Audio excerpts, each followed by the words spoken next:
Good morning, and welcome to Inquisition Update. My name's Tom Press, and I'll be your host for the next hour. You're listening to FirstAmendmentRadio.net. Thanks for tuning in, everybody. We're going to continue where we left off yesterday in the book, The Footprints of the Jesuits by R.W. Thompson. And before I continue, I want to reiterate to my listeners that Pope Clement XIV, though he is lauded by this author, R.W. Thompson, for having abolished the Jesuit order in 1773 by a papal bull, he's still the Pope, the biblical, historical, and prophetic Antichrist.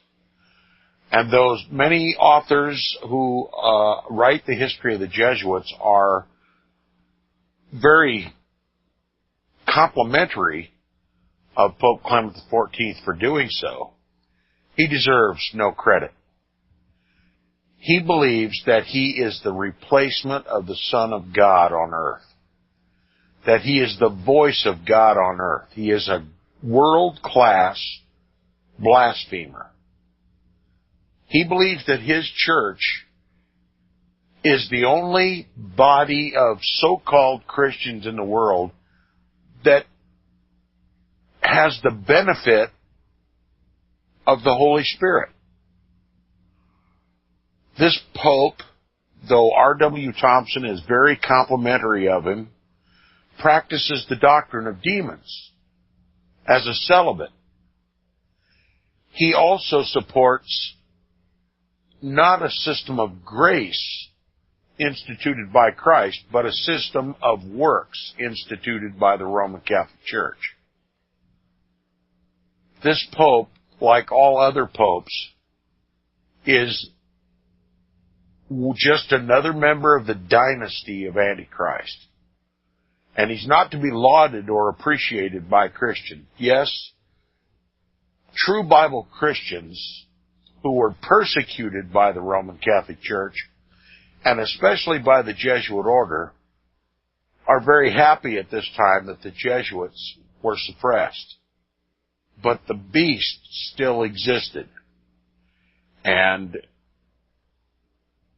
some of the language that this author uses, R.W. Thompson, is so complimentary of the papacy that it brings into question, as some assert, that R.W. Thompson may have been Catholic.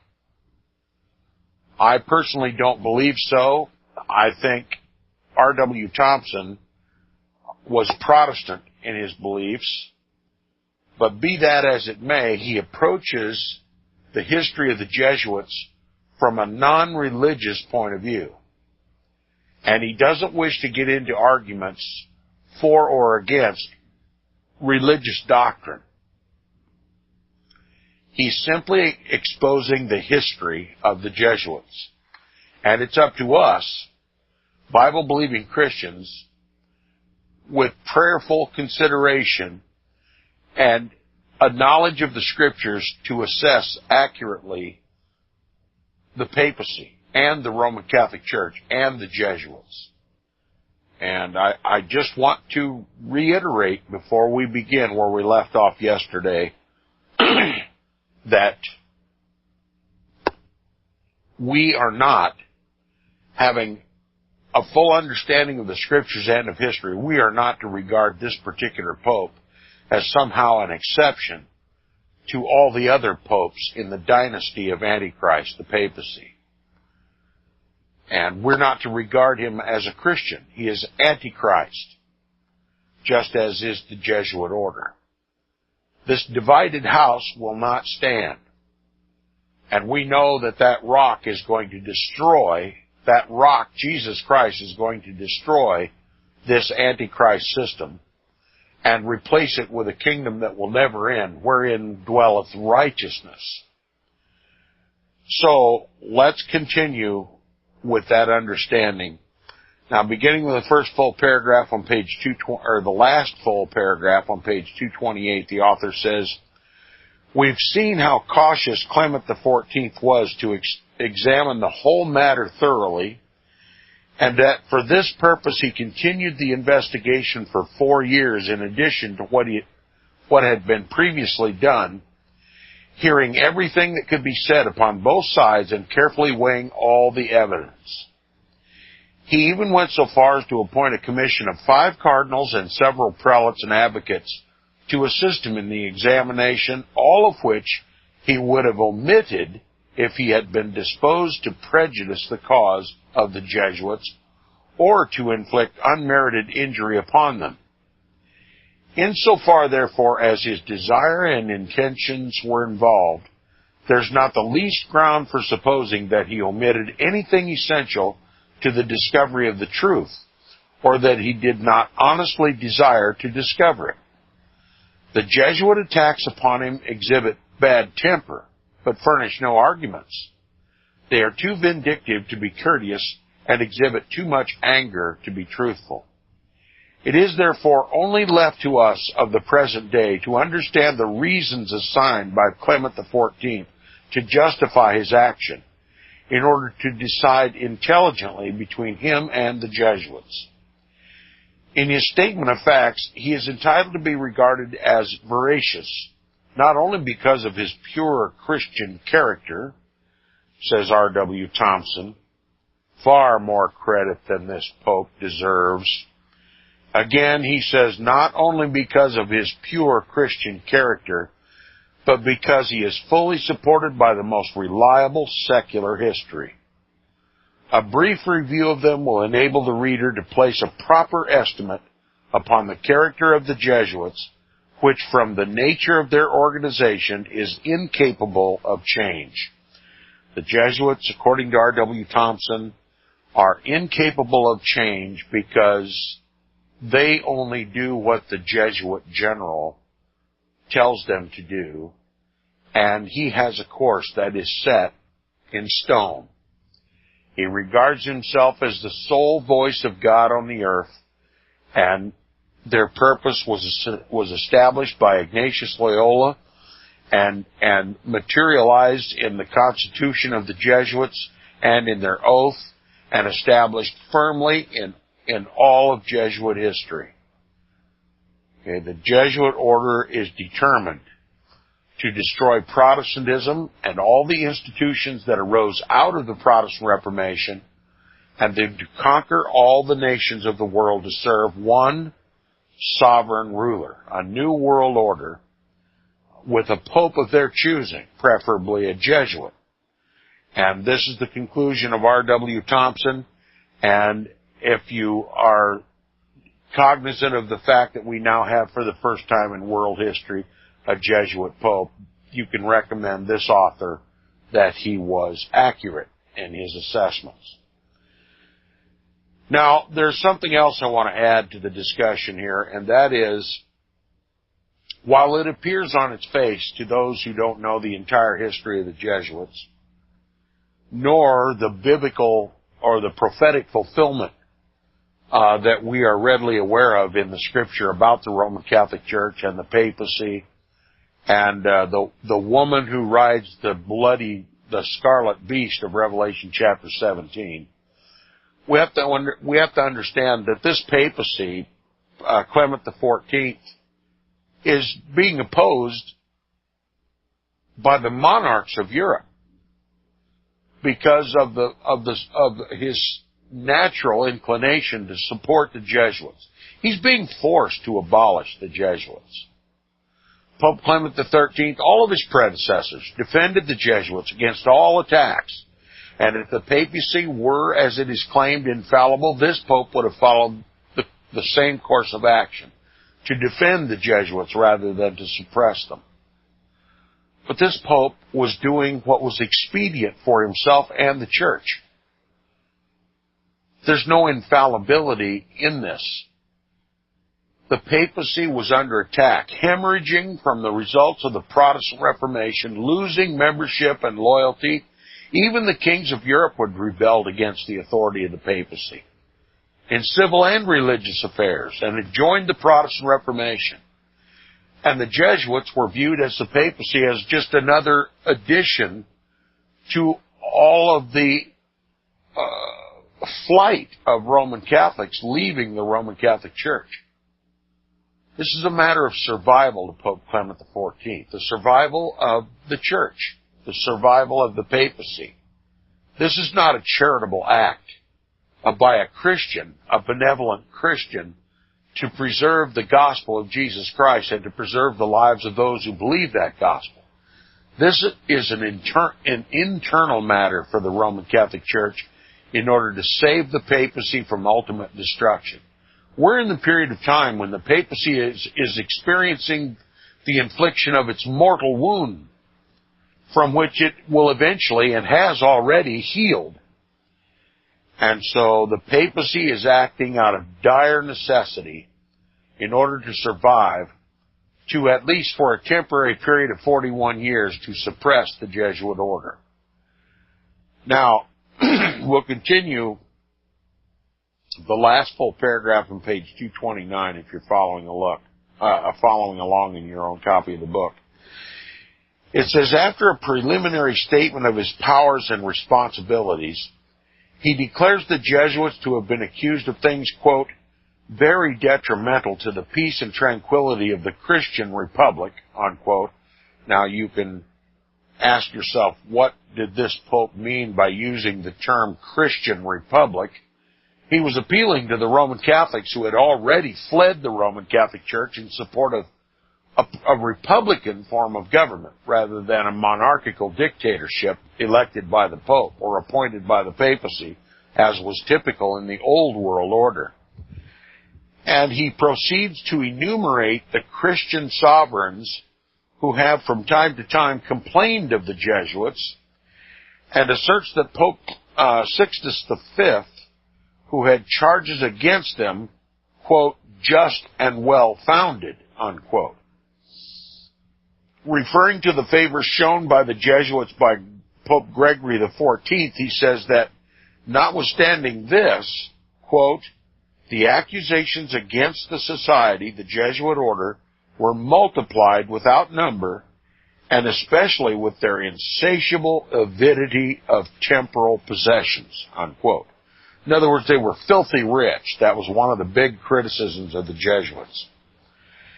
And he says he enumerates 11 popes, including Pope Benedict XIV, who had, quote, employed without effect all their efforts, unquote, to provide remedies against the evils they had engendered. He accuses them with opposition to, quote, other religious orders, unquote, with, quote, the great loss of souls and great scandal of the people, unquote, with the practice of, quote, certain idolatrous ceremonies, unquote, certain idolatrous ceremonies, if you can believe this, it's the pot calling the kettle black, and with the use of maxims which the Church had, quote, proscribed as scandalous and manifestly contrary to good morals, unquote, with, quote, revolts and intestine troubles in some of the Catholic states, unquote, and with, quote, persecutions against the Church, unquote, in both Europe and Asia. He refers to the fact that Pope Innocent XI had been compelled to restrain the society by, quote, forbidding the company to receive any more novices, unquote, that Pope Innocent XIII was obliged to threaten, quote, the same punishments, unquote, and that Pope Benedict XIV had ordered a general visitation and investigation of all their houses in the Portuguese dominions. Alluding to the decree of Clement XIII in their favor, he says it, quote, was rather extorted than granted, unquote, that is, that it was obtained by undue means and influences, and that it, quote, was far from bringing any comfort to the Holy See or any advantage to the Christian Republic, unquote, but had made the times, quote, more difficult and tempestuous, so that complaints and quarrels were multiplied on every side. In some places dangerous seditions arose, tumults, discords, dissensions, scandals, which, threatening or entirely breaking the bonds of Christian charity, exhibited the faithful to all the rage of party hatred and enmities, unquote.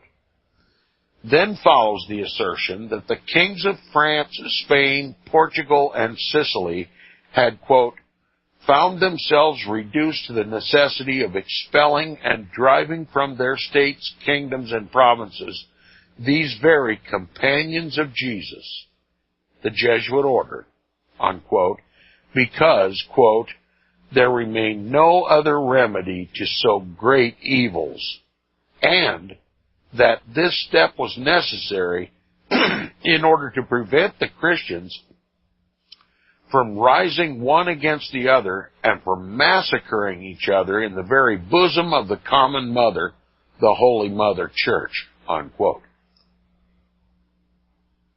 For these and many other reasons, and because the Christian world could not be otherwise reconciled, it was urged upon him, he said, that the Jesuits should be, quote, absolutely abolished and suppressed, unquote.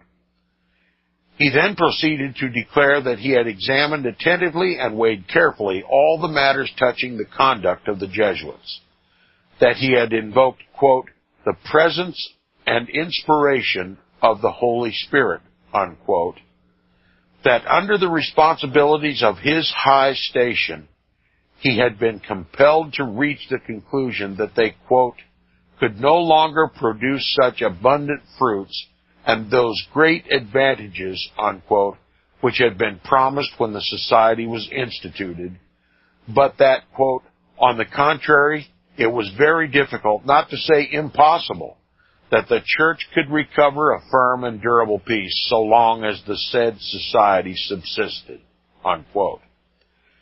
Wherefore, for these controlling reasons, he announced that, quote, after a mature deliberation, we do, out of our certain knowledge and fullness of our apostolic power, suppress and abolish the said company, unquote. And to make his decree final, complete, and absolute, so that thereafter it should not be misunderstood, he thus pronounced his pontifical judgment. Quote, we deprive it of all activity whatever, of its houses, schools, colleges, hospitals, lands, and in short every other place whatsoever, in whatever kingdom or province they may be situated. We abrogate and annul its statutes, rules, customs, decrees, and constitutions, even though confirmed by oath and approved by the Holy See or otherwise. In like manner, we annul all and every privileges, indults, general or particular, the tenor whereof is and is taken to be as fully and as amply expressed in the present brief as if the same were inserted word for word in whatsoever clauses, form, or decree, or under whatsoever sanction their privileges may have been conceived. We declare all and all kind of authority, the general, the provincial, the visitors, and other superiors of the said society, to be forever annulled and extinguished, of what nature soever the said society may be, as well as things spiritual as temporal, unquote. He denies them any right to teach in the colleges or schools, prohibits them from calling in question his act of suppression and abolition, and after varying his language in every way necessary to show the inviolability of his decree, he makes this declaration, quote, our will and pleasure is that these our letters should be forever and to all eternity be valid, permanent, and efficacious, have and obtain their full force and effect, and be inviolably observed by all and every whom they do or may concern, now or hereafter, in any manner whatsoever, unquote. This solemn decree was then executed by the Pope, quote, under the seal of the fisherman, unquote, the highest emblem of church authority. So, despite whether one believes that this is, as R.W. Thompson asserts, a papal bull, or, as the Jesuits assert, a brief, it's pretty explicit in its condemnation of the Jesuits and the papacy's intent to forever abolish it and all of its activities. Now, it says these extracts from the celebrated decree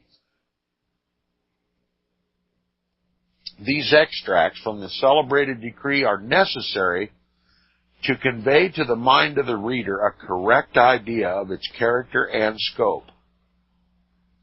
A mere statement of the fact of its issuance is insufficient for that purpose. That it was the solemn and deliberate act of Pope Clement XIV is not denied by anybody. The Jesuits assail its author, and by that means seek to invalidate it. They boastingly assert that it was unduly obtained, contrary to the Christian sentiment of that period. Contrary to the Christian sentiment of that period, every view suggested by them is an impeachment of the integrity of the Pope, upon whom they have bestowed innumerable severe and hostile censures. Those who now examine the document and the circumstances which led to it, together with the Jesuit comments upon it, and are influenced only by the desire to judge it accurately, cannot withhold their surprise at the many false and mendacious representations made by them with regard to it. One of their most influential authors, seemingly insensible to the idea that even an adversary should be treated fairly, represents Pope Clement XIV as, quote, conscientiously opposed to the suppression of the Jesuits, unquote, in the very face of the fact conceded by he himself that he did issue this decree in his official capacity as Pope. This is an unequivocal charge that he violated his own conscience and acted faithlessly to the Church and dishonorably as a man by yielding to influences condemned by his judgment and which he was too cowardly to resist.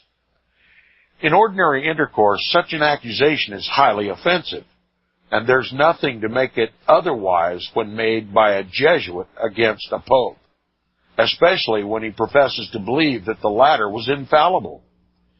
This same author does not scruple to charge that the Spanish ambassador, quote, bribed the household of the sovereign pontiff and undertook to overpower the Pope by his indomitable persistence, unquote, as if the Pope were surrounded by corrupt hirelings who were able to influence his decision and could be overpowering upon so great and serious a question by the importunities and threats of others.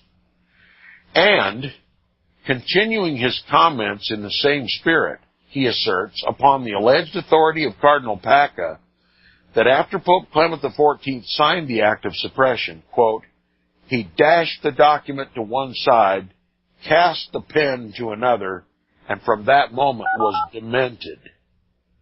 This signature had cost the unhappy pontiff his reason, they say. From that day he possessed it only at intervals, and then only to deplore his misfortunes, unquote. But nevertheless, Pope Clement XIV, who suppressed the Jesuits, succumbed to Jesuit poisoning and was killed. He paid for suppressing the Jesuits, but are we to believe that the papacy is now Christian in this case? Not at all. We'll continue with the reading of the Footprints of the Jesuits by R.W. Thompson when we return from the break. You're listening to Inquisition Update on FirstAmendmentRadio.com.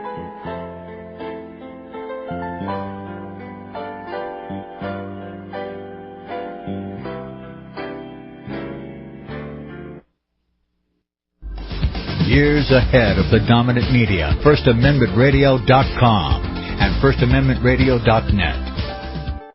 100 days, 100 subscribers at $7 will bring FirstAmendmentRadio.com to the minimum level necessary to sustain it through 2015. Go to support.FirstAmendmentRadio.com. $7 a month. Really, you can afford that for our Protestant First Amendment rights and the gospel of the kingdom message. Where your heart is, there will your treasure be also. Go to support.FirstAmendmentRadio.com. In this day of economic uncertainty and soaring unemployment, safe investments are often hard to find, but investing in the precious metals is the safest investment of all, because gold and silver is real money. Government-printed currency is not. Call Melody Cedarstrom at Discount Gold and Silver Trading Company at 1-800-375-4188. Melody has been helping people secure their financial future for over 10 years. While others in the business claim honesty, Melody will deliver. Give her a call, 1-800-375-4188. That's 800-375-4188. Visit crosstheborder.org, C-R-O-S-S, crosstheborder.org, to get your print, EPUB, or PDF version of the book, The Rapture Will Be Canceled. That's crosstheborder.org. I know you all want answers, and believe me, so do I, and I'll do my best to get them. Despite Nicolas Cage's promise to do his best to get left behind rapture answers for us, don't hold your breath. Not everyone believes Left Behind is true prophecy. Some may even regard as conspiratorial the mainstream re-release of the Left Behind movie with actor Nicolas Cage portraying the main character as an attempt to further reinforce in the minds of all this perception of false prophecy in order to condition the masses for the play about to begin. If you want true Bible prophecy answers, get the book, The Rapture Will Be Canceled. The author exposes the Latin rapture origin, the 7-year tribulation deception, true Bible revelation of Daniel's 70 weeks, the abomination of desolation, the restrainer, America in the Revelation, the image of the beast and the mark of the beast, and the truth about God's chosen people, and so much more about Bible prophecy. This book will shatter the Left Behind paradigm of future events. Get the book, The Rapture Will Be Canceled. Visit crosstheborder.org, C-R-O-S-S, crosstheborder.org, to get your print, EPUB, or PDF version of the book, The Rapture Will Be Canceled. That's crosstheborder.org.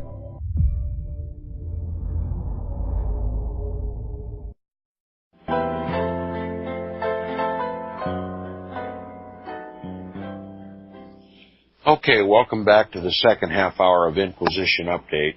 If you appreciate Inquisition Update and the information that we share here, please support FirstAmendmentRadio.com, who sponsors the program. Now, R.W. Thompson says the friends of the Jesuits, after Pope Clement XIV signed the Act of Suppression, say that, quote, he dashed the document to one side, cast the pen to another, and from that moment was demented. They further say this signature had cost the unhappy pontiff his reason. In other words, he went out of his mind. They further say that from that day he possessed his reason only at intervals, and then only to deplore pertain to a low order of partisanship and are discreditable to their authors. No facts whatsoever have ever been given, or can be, upon which to base them. Pope Clement XIV lived until September 22nd, 1774, 14 months after his decree abolishing the Jesuits. The French ambassador Bernis, in a letter written at Rome, November 3rd, 1773, 3 months and 12 days after the decree, said, quote, his health is perfect, and his gaiety more remarkable than usual, unquote. The historian G.B. Nicolini says, quote, all the authors are unanimous upon this point, unquote, and quotes the historian Bota to the same effect. He retained his condition of health for 8 months, when his sudden sickness gave rise, as already stated, to the belief that he had been poisoned by the Jesuits. Certainly, if he had experienced any such remorse as the Jesuits alleged, it would have been exhibited before that time. After his illness, his faculties may have become somewhat impaired, but this was the natural result of intense physical suffering. The Jesuits represent him, when in the agony of pain, as having exclaimed, quote, "I have been compelled," unquote, which they interpret to mean that he was unduly influenced by the sovereigns. In other words, the Jesuits assert that the papacy was forced against its will to suppress the Jesuit order. Now, they fail in this to exhibit their usual shrewdness by deriving an argument from an expression used by him when in what he said was a demented condition. If he did speak the words alleged, it is far more probable, as Niccolini suggests, that he intended to express regret that the iniquities of the Jesuits had been so enormous and so clearly established that he was compelled to suppress and abolish their society because of the injury they had already inflicted and would be likely to inflict in the future upon the Church and Christianity. It should also be remarked in this connection that neither Cormenin nor Dementor, both historians, in their separate histories of the pontificate of Clement XIV, say anything about his having been demented or about his remorse. That accusation is the fruit of Jesuit revenge. But we have now less to do with the motives of the Pope in abolishing the society and with the circumstances immediately attending the act than with the act itself and its consequences. As Pope, Clement XIV had the undoubted power to make and promulgate the decree. When this was done, it was accepted with satisfaction, not alone by the sovereigns who had made themselves accusers of the Jesuits, but by the great body of the European Christians. Among the latter, the belief almost universally prevailed that he had thereby conferred a benefit upon the Church and the Christian world by removing a serious and disturbing evil. In the course of history, no important public act has been more generally approved. This would have been the case, even if but part of what is alleged in their terrible arraignment of the Pope had been true. But there is every reason for believing that all the charges were fully verified by proof, and that the Christian people accepted that fact as complete justification for the abolition and absolute suppression of the society, the Jesuit order. Now, I want to insert here that it is believed by some, remembering what period of time that we're talking about, 1773. What else was going on in the world in 1773? Well, we had a new Christian republic, a new Christian republic being established here in the United States of America. We know that during this period of time, the Roman Catholic Church was receiving its mortal wound. The Protestant Reformation had nearly destroyed the Roman Catholic Church. It had destroyed the authority of the papacy. All the Catholic kings of Europe were rebelling against the papacy, even to the degree of demanding the suppression and extinction of the Jesuit order. But are we to believe that the Roman Catholic Church is so inept that it would succumb to all this pressure? Or could it be staging another attempt in its perpetual pursuit of world conquest? This apparent destruction of the papacy and the apparent suppression of the Jesuits is believed, but only by those who don't understand that the Jesuits never went away. And many of them came to this country this new Christian republic where they have found religious liberty to practice as they please without criticism, without their activities being scrutinized. And out of their activities in the United States of America, even from the very founding of our government, they have used this government to continue their assault on the sovereigns of the world, the nations of the world, to unite them in a global government. You see, the world became convinced that the papacy was no longer a threat.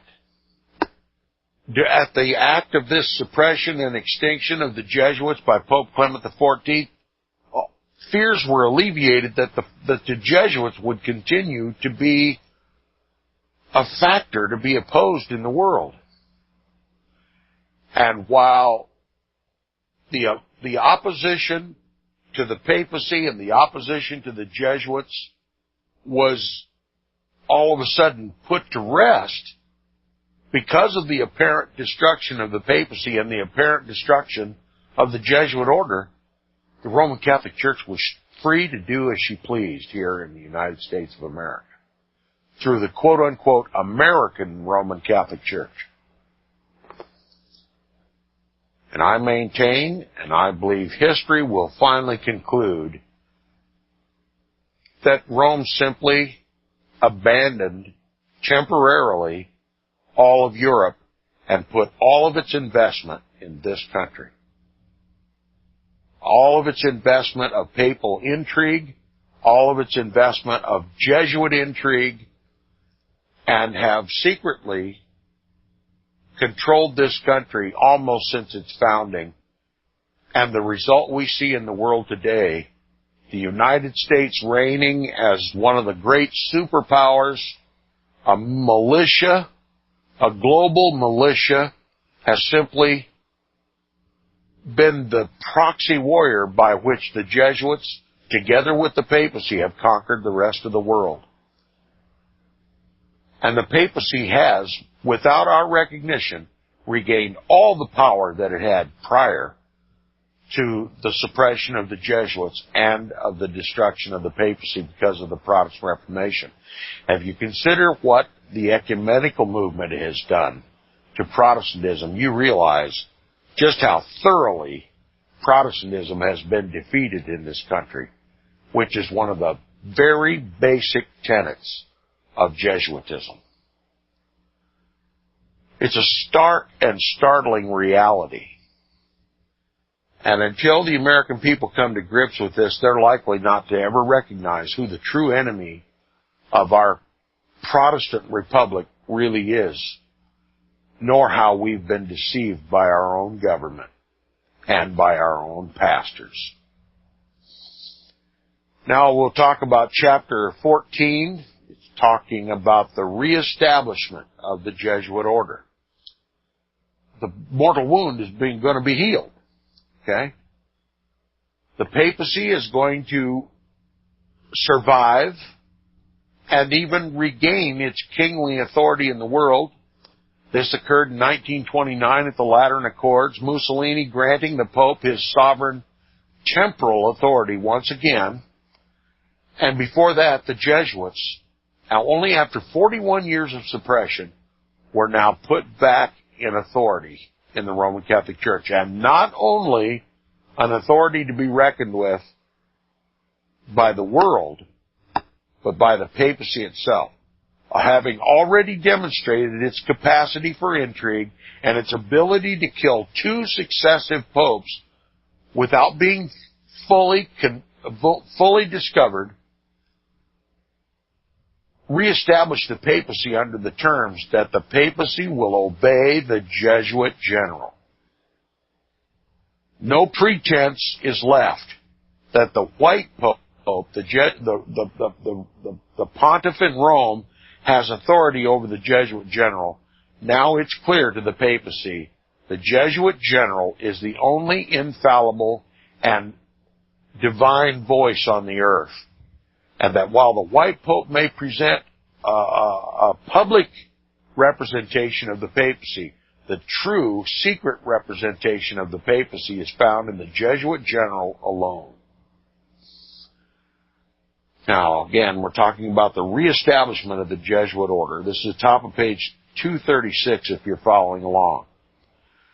He says, if it be conceded, as the Jesuits insist, that Clement XIV was prompted by unworthy and impure motives to abolish their society, and that in consequence he afterwards became demented from remorse, nevertheless the decree of abolition was an official act not subject to review or reversal by any authority known to the Roman Catholic Church.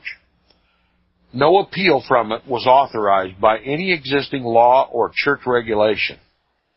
He exercised a power which had been always understood to belong to the popes, of the same nature and import precisely as that exercised by Pope Paul III when he established the society. No matter whether it be called a bull, a brief, or by some other name, it was undoubtedly an official decree pronounced by the head of the Roman Catholic Church, acting within his proper, well-established, and recognized pontifical jurisdiction. Consequently, its nature cannot be changed, nor can its scope and effect be limited by any view that can be taken of his motives, any more than can the decree of a competent judicial tribunal be impaired in its force and effect by the motives or inclinations of the judge who pronounces it. There can therefore be no escape from either of these propositions. First, that the decree, having been issued in conformity with the law and custom of the Roman Catholic Church, was valid. And second, that after its issuance, the Jesuit society could no longer exist as a religious order under the canon law of the Roman Catholic Church. It is not necessary to inquire whether or no this decree was binding upon subsequent popes.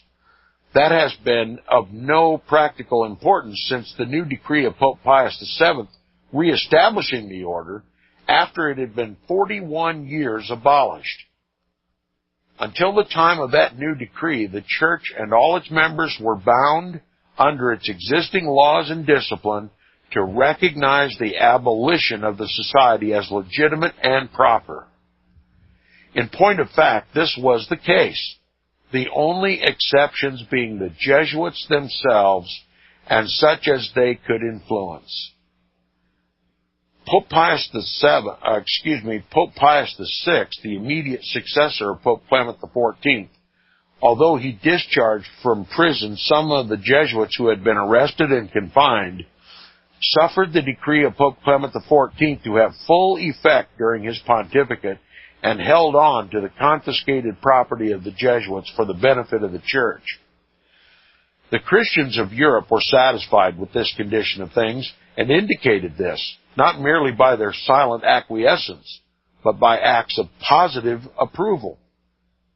The Jesuits, however, refused to be reconciled and exhibited their discontent by such measures of resistance as proved beyond question their malevolent hatred of Pope Clement XIV and their contempt for the authority of the Roman Catholic Church and the Pope when it was employed to curb their ambition or to impose upon them any form of restraint. Instances of their disobedience to popes have already been cited, but at this particular crisis in their history, their desperation became such that they recognized nothing as meritorious, either in the Church or in any of the popes, except that what tended to restore them to power they had forfeited by the criminality of their conduct. Their society was abolished pursuant to the law of the Roman Catholic Church and by its highest authority, but they had no respect for either, not a whit more than they had for the papal decrees by which their practice of the heathen rites in India and China was forbidden. They sought after no other end than their own triumph, and to achieve this, they plotted with whomsoever would consent to aid them, and threw themselves into the arms and under the protection of the enemies of the Church, with the facility of such deserters as passed from camp to camp to find shelter for themselves. This part of their history represents their leading characteristics in a striking light, and is perhaps more instructive than any other, because it shows with conspicuous prominence the little esteem in which they hold the church and its legitimate authority when in conflict with their own purposes and designs, and how readily they are to curse the popes who oppose them, whatsoever their Christian virtues, and to praise all who favor them, whatsoever their vices. To give effect to the decree of abolition, the general of the Jesuits was arrested and held in confinement. The members were dispersed among the different ecclesiastical establishments in Rome. Their buildings were taken possession of, seals were placed upon their papers, and their schools were turned over to the management of others. Proceedings were instituted against General Ricci, the general, and other members of the society, and he and the secretary, together with several other of the prominent fathers, were sent to the castle of St. Angelo and held as state prisoners. The crimes charged against them, and of which they were convicted, were, quote, that they had attempted, both by insinuations and by more open efforts, to stir up a revolt in their own favor against the Apostolic See, that they had published and circulated throughout all Europe libels against the Pope, unquote, in one of which Pope Clement XIV was charged with having been elected by simony, and that 3 of their most prominent Jesuits, Lefebvre, Forestier, Gautier, were loudly repeating everywhere that the Pope was the Antichrist, unquote. Again, the Jesuit pot calling the papacy kettle black. It's this apparent schism between the papacy and the Jesuit order should not deceive anyone who is aware of what prophetic and historic role the papacy together with the Jesuit order play in the world. This is the great deception. And there's people that still claim that the Jesuits are somehow opposed to the papacy, when together this opposition deceives the world. Okay? It's the papacy together with the Jesuit order that seek to control the entire world by the volition of a single man. Let us not be deceived by this apparent opposition now between the papacy and the Jesuit order. They both work for Satan. He says the society generally, but not unanimously, exhibited this same spirit of resistance to the Pope and the authority of the Church. By the decree of abolition, the members were allowed to act as secular priests and exercise sacerdotal functions subjected to the authority of the Church. A few of them availed themselves of this provision and settled themselves quietly in different capacities. In other words, they just went underground. Okay? And it says, others endeavored insidiously to preserve the principles of their constitution and organization by abandoning the name of Jesuits and adopting other titles. And I'll suggest one to you. The Illuminati. Okay? The Illuminati. Don't forget that Adam Weishaupt was a Jesuit priest teaching Roman Catholic canon law at Ingolstadt University. Okay? He had a secular role, apparently, but still, he was the one who created the Illuminati. It was just another name by which Jesuitism was known. Okay, that's a secret that most people aren't aware of and don't talk about. But you can't speak about the Illuminati without reference to the Jesuit order. And if you speak about the Illuminati without any reference to the Jesuit order, who found refuge in this new society, you've missed the point entirely.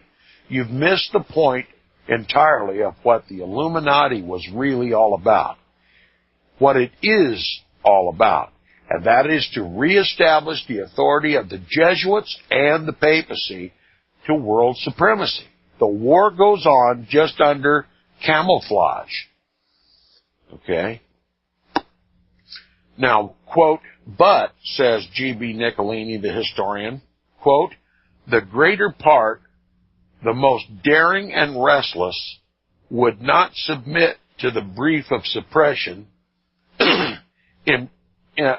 impugned its validity in 1,000 writings, called in question the validity of Pope Clement XIV's action, whom they called parricide, sacrilegious, simoniac, and considered themselves still forming part of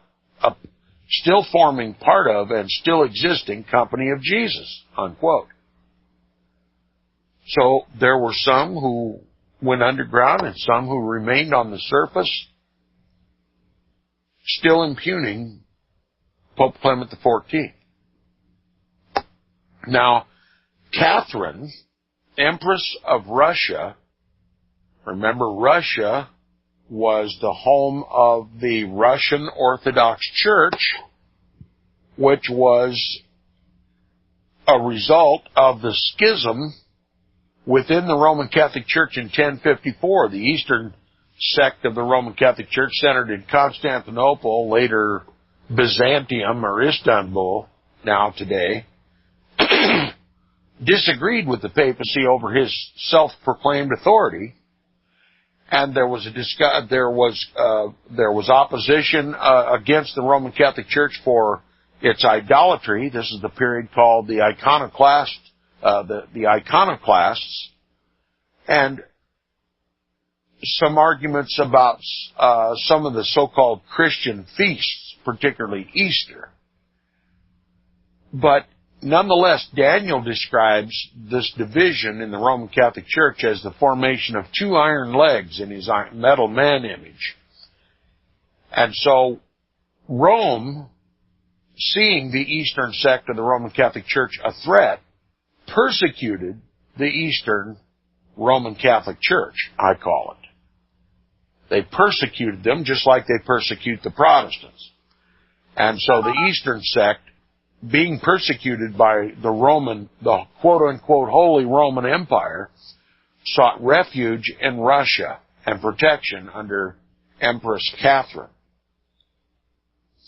Now it says, Catherine, Empress of Russia, had given some protection to the Jesuits before their suppression, and Ricci, R-I-C-C-I, that's General Ricci, the Jesuit general, admitted in his examination that he had held correspondence with Frederick of Prussia after the decree. How is it to be accounted for in any mode consistent with the due respect of the Church that the Jesuits in Russia did not withdraw themselves? Oh, we've run out of time. All right, we'll pick up here tomorrow on the program. Thanks for listening. Email me, tom@seawaves.us. Visit crosstheborder.org, CROSS, crosstheborder.org, to get your print, EPUB, or PDF version of the book, The Rapture Will Be Canceled. That's crosstheborder.org. I know you all want answers, and believe me, so do I, and I'll do my best to get them. Despite Nicolas Cage's promise to do his best to get left behind rapture answers for us, don't hold your breath. Not everyone believes Left Behind is true prophecy. Some may even regard as conspiratorial the mainstream re-release of the Left Behind movie, with actor Nicolas Cage portraying the main character, as an attempt to further reinforce in the minds of all this perception of false prophecy, in order to condition the masses for the play about to begin. If you want true Bible prophecy answers, get the book, The Rapture Will Be Canceled. The author exposes the Latin rapture origin, the 7-year tribulation deception, true Bible revelation of Daniel's 70 weeks, the abomination of desolation, the restrainer, America in the Revelation, the image of the beast and the mark of the beast, and the truth about God's chosen people. and so much more about Bible prophecy.